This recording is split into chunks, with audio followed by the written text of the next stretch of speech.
Okay, so this is source B. They usually actually put the 19th century text as source A and the more modern text as source B, but it's not printed like this in this example, so it doesn't really matter. Okay, a bit of background about the text at the top here. This source is taken from a letter written by George Gissing, an English novelist. Okay, so he's probably someone who people would read the letters of, people would listen to his opinion. You know, he's already published as an author, so he's not just a nobody. When he makes these statements, people will probably listen to them, yeah? His letter describes a national bank holiday in 1882. Okay, so think about the context of this. In 1882, we haven't got schooling for everybody. Bank holidays would be a lot more rigid than they are today. There wouldn't be supermarkets and shops open. Bank holiday would mean that everything, obviously banks are closed, but everything would be closed. And it probably is a couple of bank holidays a year. Time for you to be at home with the family, the kids, people out of routine, people doing things that would normally be a work day, doing things that may be a little bit different than going to work. So that's probably where about this text is sort of aiming. Okay, let's take a look and let's get some attitudes captured. Let's think about the broad attitudes, the big ideas, and let's think about some of the specific things that the writer's actually doing. Now you'll see how I write this up in the answers. Remember, of course, that we've got a question 3 for this text as well. We've actually got to mention this text in all of the answers. Question 2, 3 and 4 after we've done that easy question 1. Question 3, remember, was use language suggests that bank holidays make people unhappy. So as long as we look at what he says about holidays, what he says about what they do to people, they'll be covering all bases. Okay, let's start then. It is bank holiday today and the streets are overcrowded with swarms of people. So straight away, we can already see his annoyance. By referring to people as swarms,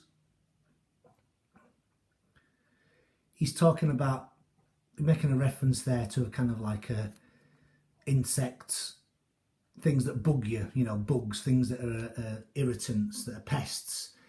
He's also kind of suggesting to some degree by them swarming, forgive my slanty writing, I'm doing this on a slant myself, disorder, overcrowded. Okay, so what I can probably tell from that is that one of his attitudes is on bank holidays he thinks that the whole place gets a little bit vulgar, gets a little bit unpleasant. Okay.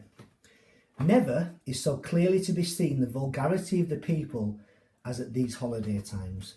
Vulgarity of the people, okay.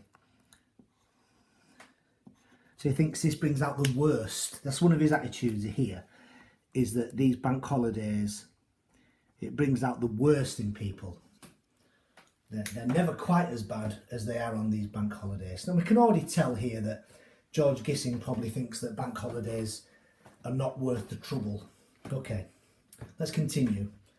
Their notion of a holiday is to rush in crowds to some sweltering place such as the Crystal Palace. Footnote there, Crystal Palace, glass building in London which was often used for shows, concerts and exhibitions. Great exhibition was at Crystal Palace, yeah.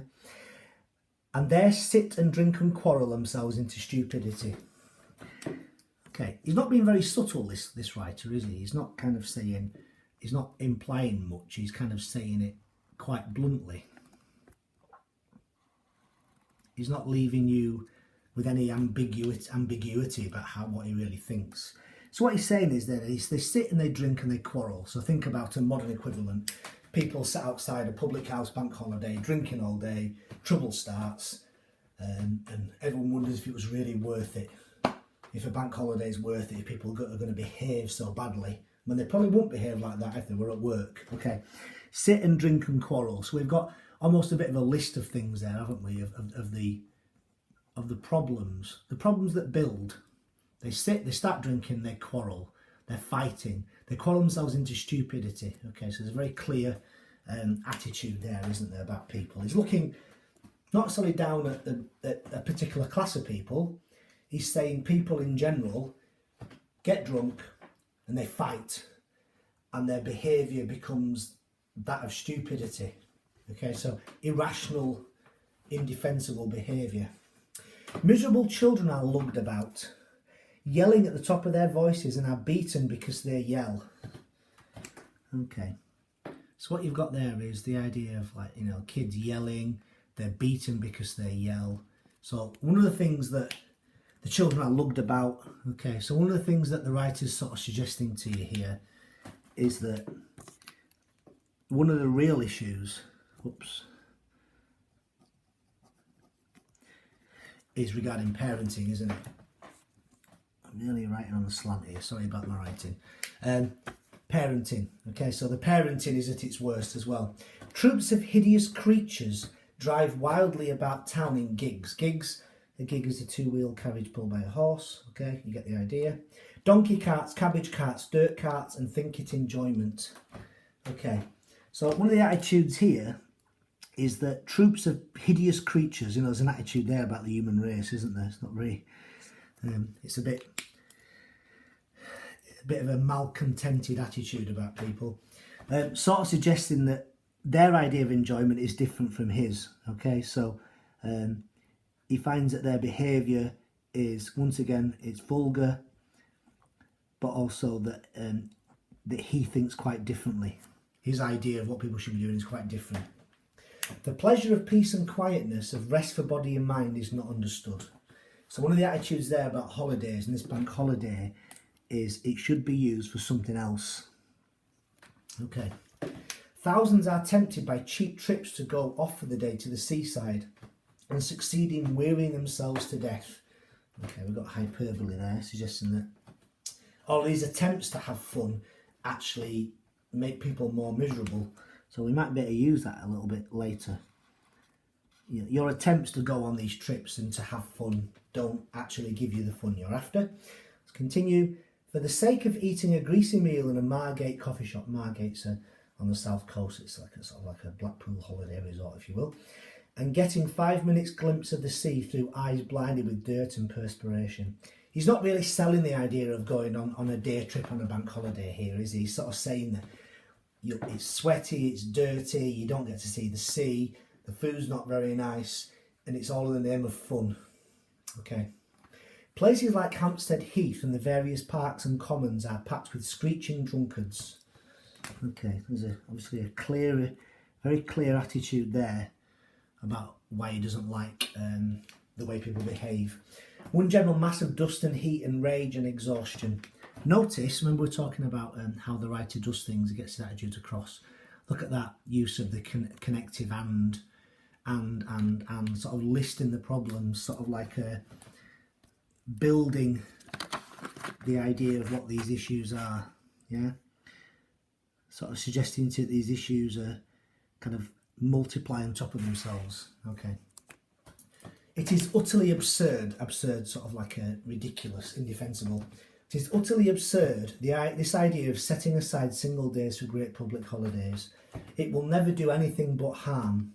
What we want, okay, this is interesting, what we want is sort of seeking to, here, to be speaking for a much wider group of people than just himself, sort of suggesting that his attitude is held by a lot of other people. Remember the word we, you should know what that is. That is a third person collective pronoun because it includes him. Is a general shortening of the working hours all year round, so that, for instance, all labour will be over 4 o'clock in the afternoon. Okay, so he's not necessarily saying here that it's a particular class of people. He's saying that it's not necessarily their fault. They get so little time off. When they do get time off, they go and do these things that are antisocial, unpleasant, noisy, and actually he thinks it's because they don't get much time off. And actually, if they had less working time in the week, they might learn to use their leisure a little bit better. Let's have a look here. Then the idea of hours of leisure will become familiar to the people, and they would learn to make some sensible use of them. So he's not totally giving up on people, is he? He's not saying, all these people are absurd, but he's saying that people need to be shown how to learn to make sensible use of their holiday time, because having the odd bank holiday isn't doing that. Of course, this is impossible so long as we work for working's sake. All the world's work, all that is really necessary for the health and comfort and even luxury of mankind, could be performed in 3 or 4 hours of each day. So one of the things here,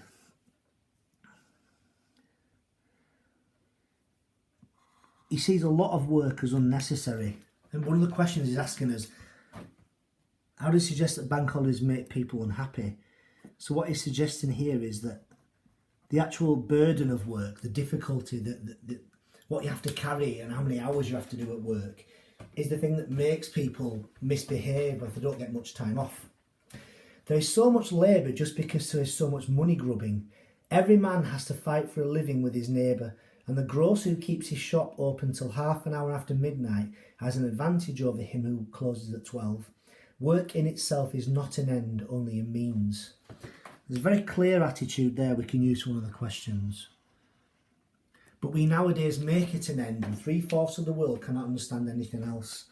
So what the writer is suggesting here is that people are scared to work less because they'll have lower wages. If you own your own business, if you don't stay open, the competition will win and you'll lose out.